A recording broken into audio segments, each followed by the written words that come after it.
Hi everyone, this is Felix once again and welcome back to Make It Easy. And for today's video, I'm going to demonstrate on how to limit floats to 2 decimal points in Python programming.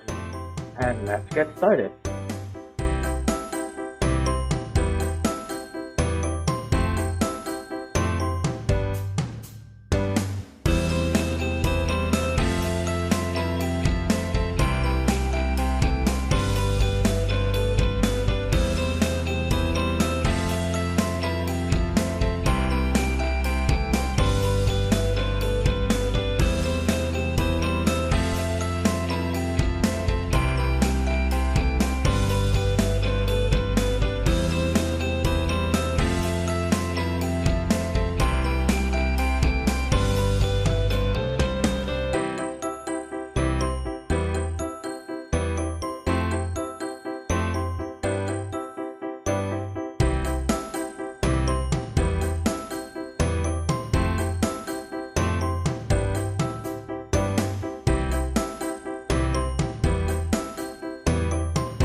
And that's it. If you have any questions, queries, suggestions, feel free to hit the comment below in the comment section.